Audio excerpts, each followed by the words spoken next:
Bonsoir à tous, merci de nous rejoindre sur TNTV pour un nouvel épisode du JT Vert, votre émission consacrée à la protection de l'environnement et au développement durable.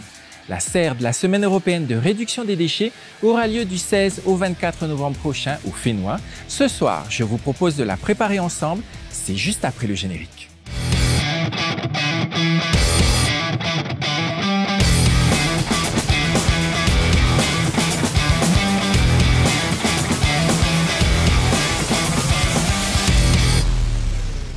Connaissez-vous l'histoire de la petite cuillère en plastique? You drive the spoon home, which is where you are standing right now with the spoon in your hand. Now tell me, do you still think it's too much effort to use a metal spoon that you just have to wash? La vidéo que vous venez de voir a été réalisée par l'ONG Greenpeace. Elle démontre combien notre monde moderne est devenu stupide. Tant d'efforts pour au final utiliser 30 secondes une cuillère en plastique puis la jeter. Notre vie moderne est basée sur notre consommation effrénée de produits. Les techniques de marketing commercial nous poussent à vouloir posséder toujours plus de choses sans forcément en avoir besoin ou à utiliser des produits à usage unique, pensés rien que pour nous. Comprenez d'où viennent les produits et privilégiez autant que possible ceux qui sont produits de manière locale, durable et équitable. Car pour les obtenir, il aura fallu extraire des matières premières, les fabriquer, les conditionner, les transporter et les distribuer. À chaque étape, on a créé des déchets et émis des gaz à effet de serre. Mais comment échapper à ce cercle vicieux? Tout simplement en étant conscient de l'impact de nos achats. Privilégiez d'abord des produits durables et respectueux de l'environnement. Évitez par exemple les produits à usage unique, ils se transforment en déchets dès la première utilisation. Essayez les épiceries en vrac, il y en a 2 sur Tahiti, vous éviterez ainsi des emballages inutiles.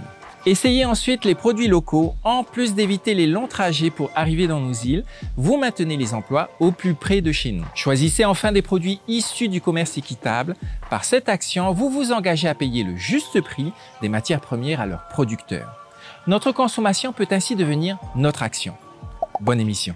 Je vous le disais en titre, la CERD, la Semaine européenne de réduction des déchets, aura lieu du 16 au 24 novembre prochain au Fénois. L'occasion pour nous de préparer cet événement annuel porté par l'ADEME en Polynésie française et la CCSM. On voit tout cela en images. Alors la CERD, c'est la Semaine européenne de réduction des déchets. C'est un temps fort en fait de mobilisation d'acteurs qui sont sensibles à la thématique de réduction des déchets. Donc on invite en fait tous les porteurs d'action, que ce soit les entreprises, collectivités, administrations, les établissements scolaires et aussi les particuliers. Donc ce qu'on attend à l'ADEME, c'est une forte mobilisation de différents acteurs pour montrer voilà, qu'on est sensible à la réduction des déchets. C'est une problématique majeure sur notre île et donc il est important d'agir et de montrer justement que tout le monde peut faire des petits gestes au quotidien. La CCSM souhaite être présente pendant la CERD pour bénéficier déjà de la communication qui est faite par l'ADEME et inciter les entreprises à engager des actions en faveur de l'environnement. Et justement, il y a un intérêt qui est de plus en plus présent. Donc, on est vraiment satisfait, on essaye de continuer dans ce sens-là. Donc, l'ADEME a proposé de participer à cet événement afin de découvrir les dispositifs mis en place localement, les entreprises participant à ce type d'action environnementale. Et donc aujourd'hui, je fais la découverte d'informations très importantes et très intéressantes sur le compostage, par exemple, sur les biocarburants, sur comment recycler et comment traiter notre planète un peu mieux. Bon, j'ai une toute petite entreprise pour l'instant, mais malgré tout, je suis très intéressée par ce dispositif et j'aimerais bien pouvoir participer à la semaine de la CERD en l'honneur de cet événement et de notre planète. Les entreprises, nous l'avons vu, s'engagent de plus en plus dans une démarche de préservation de notre Fénois. Et qu'en est-il de l'administration? Voici l'exemple de la Direction des Affaires foncières qui a sensibilisé ses agents au tri et au recyclage des déchets et plus récemment aux économies d'énergie. Alors d'abord, d'un point de vue humain, c'est important pour nous, puisqu'on est une administration mais qui est composée de femmes et d'hommes. Donc c'est le premier point. Mais aussi, on demande souvent dans les marchés à nos fournisseurs d'avoir une pensée environnementale dans leurs fournitures, etc.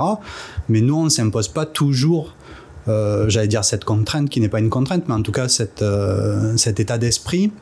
Donc on voulait vraiment, sur la base du volontariat, se dire, ben, nous aussi, si on commence à se mettre sur cette voie, on devrait pouvoir montrer l'exemple et être éco-responsable avant nos fournisseurs, avant nos usagers.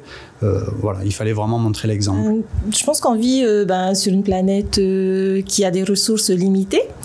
Et puis, en plus, on a la chance d'être dans un pays avec un environnement qui est assez magnifique, que beaucoup de gens nous envient.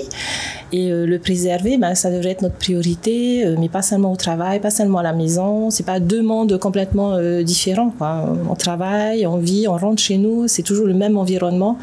Donc les deux vont ensemble. Je pense que c'est de la cohérence au niveau de chaque individu, d'avoir un engagement qui soit continu tout au long de la journée, tout au long de l'année. Nous poursuivons notre série spéciale intitulée Zoom sur.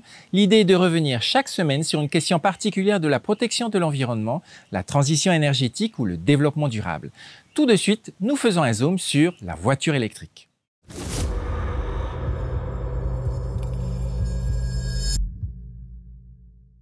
Savez-vous que les premières voitures électriques remontent au 19e siècle et leur développement va s'accélérer avec l'invention en 1859 de la batterie rechargeable au plomb acide. Depuis l'apparition des premières batteries rechargeables, leur technologie a beaucoup évolué. Aujourd'hui en lithium, elles sont garanties 5 ans et ont une durée de vie entre 8 et 10 ans. Question de sécurité ? Les batteries sont intégrées dans le châssis et sont donc étanches. Il n'y a pas de souci vis-à-vis des batteries. Par ailleurs, il n'y a pas d'effet mémoire sur les batteries en lithium. Vous pouvez donc les brancher et les débrancher comme vous le souhaitez sans détériorer les batteries. Question importante.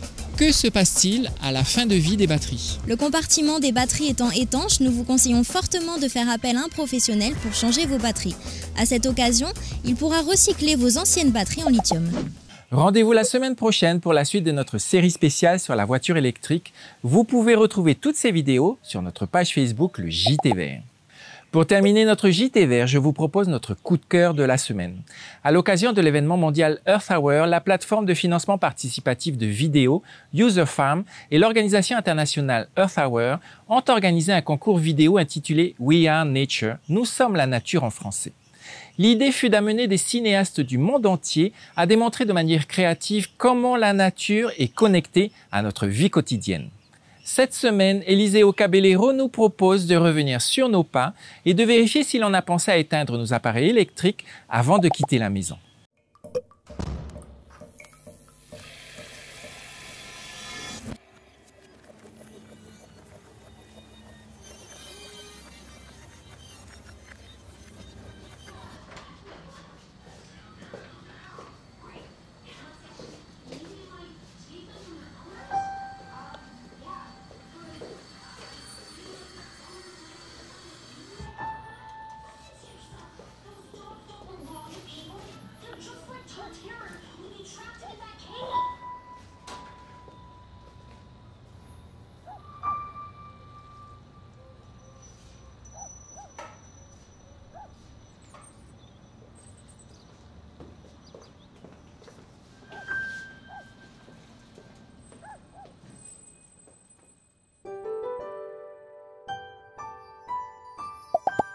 Voilà les amis, le JT Vert est maintenant terminé.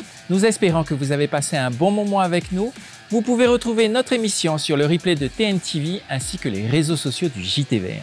Souvenez-vous que réduire ses déchets, c'est réduire son impact sur notre Fénois. À très bientôt, au revoir.